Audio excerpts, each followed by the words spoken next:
and welcome back to another wonderful video. Today I'm here in Ponytown to share with you all some ideas, some super secret ideas. These ideas are ideas for mini games in Ponytown. These aren't just like, game concepts and stuff like that I've done before in Ponytown. These would be things that Ponytown staff actually officially add to the game, if they ever accept these ideas. If they ever do add minigames, I think these would be a good starting point for them to at least consider and then eventually either expand upon or just replace with something better. So considering all of that, keep in mind that they're going to be a little bit more basic than something as crazy as like Monopoly that I've shared before, or something as crazy as like chess, or something complicated that requires like full-on like PvP, like shooting at each other type things. It's not going to be anything crazy like that. It's going to be very basic stuff. And we're actually going to start with something that I think a lot of people are already kind of suspecting will eventually come if they do add minigames, and that is a rhythm game. That's where I am right now. I'm on this little stage. This is my little idea, essentially, is that it's going to be a little bit of a rhythm game. You have like up to 4 players in this mini game. If you're in a party, you can go into games together or something like that. And each character will be doing a little dance. We already have dancing emotes thanks to Mystical Meadows and things like that, so it could be very easy to just use those animations for this mini game. And I don't think it's a stretch that it would be so out of left field for Ponytown to include dancing for a mini game or something. Basically, this idea is mostly based on the musician dev for Ponytown. They ended up releasing a music video, not a music video, but a music, they released a music on their YouTube, and in the thumbnail of the video was what looked like a concept for some kind of rhythm game. And basically that rhythm game would be where you just press arrows on your keyboard as they go up into the little things, just like any other rhythm game. It's very basic. And for the longest time I was thinking like, well, how are you actually going to balance this out with mobile? And honestly, I'm still not sure how you're going to do that, but I do believe that if you do this on mobile, you'll have to give basically like new UI for mobile users, so you'll have to be able to determine if the user is mobile or PC, and maybe it can be a PC exclusive minigame. I wouldn't go that route, but who knows, maybe they could do something like that. But it's a very basic idea, and I just wanted to start with that one since it's the easiest one to explain and just talk about. So let's get off this stage now and go over to this next one. So this one is actually extremely simple as well. It's a very simple concept. Basically, this one will be a memory matching type game. So you spawn into this world or something like that. Maybe you're with other players. Maybe each player gets like their own little section or something like that. Not a big deal. It doesn't have to be as big as this either. It can be a simple like 6x6 grid, or like maybe a 4x4 grid or something like that. I don't know. But the point is, you'd have a little bit of a grid here and a little bit of a setup, something similar to what I have here. And something will randomly spawn. These 4 tiles will randomly spawn in different shapes and colors and patterns and things like that. Then after a few seconds, a counter, well, not after a few seconds, but a counter will appear, giving you a countdown of 5 seconds. Once that 5 seconds is up, the entire thing suddenly turns from this to stone.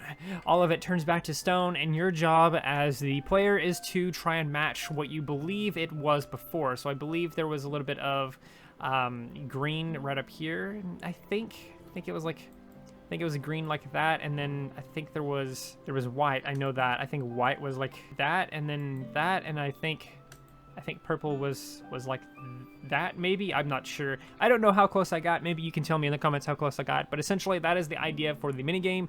Once I do that, and after maybe you have like 30 seconds or maybe 60 seconds or something like that to match the pattern, and if you don't do it in that time, then it just locks you out, and that is whatever you had left after that 60 seconds is what you submit. So it would be a very basic idea of basically just trying to match what you were presented and then trying to copy it. Fastest and most accurate, you will win. If you don't, do it enough or whatever, whoever got the closest basically would win. That's basically the easiest way to say that, is basically whoever got the closest to the pattern and the shortest amount of time would win. So that is basically that idea. I imagine this one would have multiple rounds instead of just like, oh, here's that one round, you're done.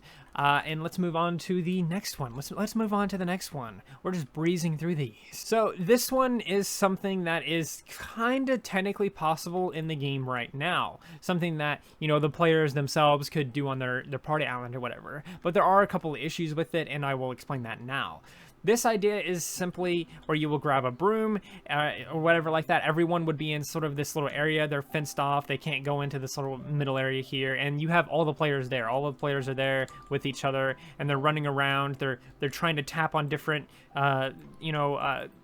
tables and things like that, and the objective for them is to uncover the cookie or the banana. And basically, once you uncover that, you have to tap it or click it. So here's a cookie here. I'll click that, and once I click it, it will give it me a score based on like, hey, this user clicked the cookie, this user got that cookie, that user scored 10 points or something like that. Maybe the cookies are worth 10 points or something like that.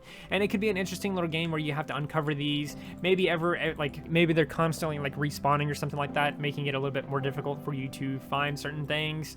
I think it could be really interesting, especially if you have certain users who are like, adding on to it. Perhaps maybe can have like more of a PvP type thing where like I'm trying to uncover these and then my opponents are trying to cover them back up so that I can't get those. It could be an interesting little concept, an interesting little idea there to play around with, but I definitely like this idea because it's something that the users can kind of do right now. It's just a little bit difficult for them to do it because we can't, obviously be like, oh, I was the one that clicked that banana, or I was the one that clicked that cookie, or whatever else. There's no way to show who was the one that did that. Now, you could argue that you could simply just use the crowbar, and it's like, oh, haha, I was the one that uncovered that because it went underneath me when I moved it. It moved underneath me. But the thing about the crowbar is it's actually really easy to steal what another user is holding. If we both click the item at the same time and I move it like right down here, and then right as I let go of the mouse to let it go, the other user could have also been holding it and ended up placing it way up here instead. So there's issues with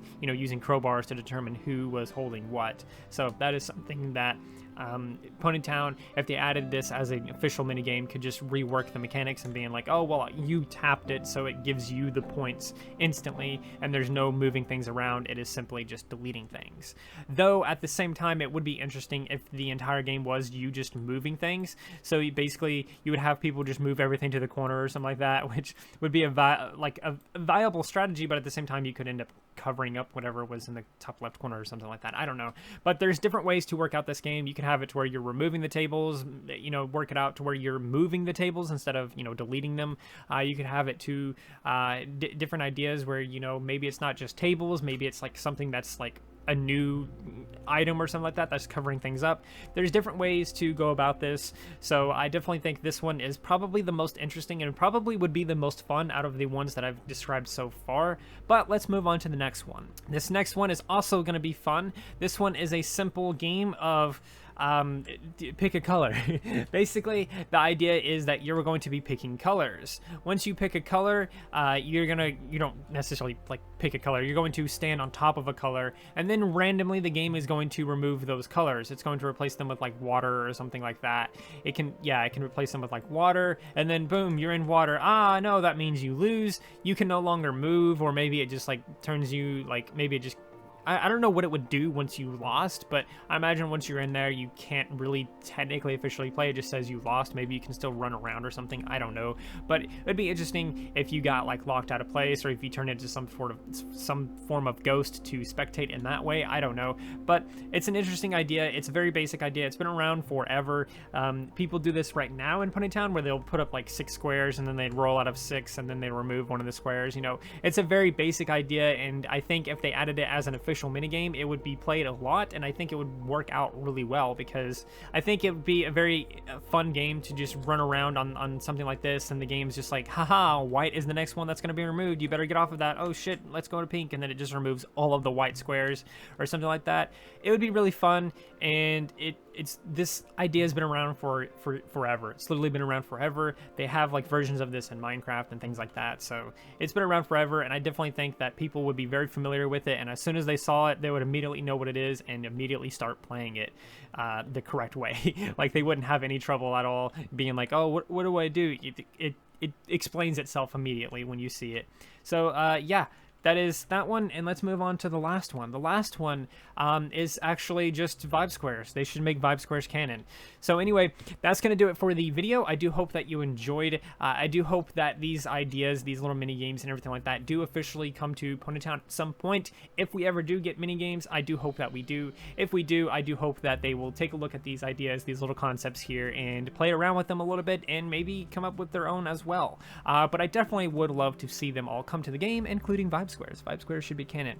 But anyway, like I said, that is indeed going to do it for the video and everything like that. I do hope that you enjoyed. If you have any ideas for like mini games and everything like that, feel free to leave them in the comments. That's fine. That's totally fine. That'd be cool to, you know, go around and look at those. Maybe I can make a part 2 of this where I look at your ideas and everything like that, or maybe I can just make a part 2 where I add even more ideas. I don't know, but that's gonna do it for the video, like I said, for 4 times now, and I do hope that you enjoyed. If you did, please do like, subscribe, and share, and do all of those wonderful things, because when you do those wonderful things, you get access to wonderful content such as this. But that's not all you get. That's not all you get. You also get to become wonderful yourself, and I think we all want that. So do those wonderful things, and until next time, stay wonderful.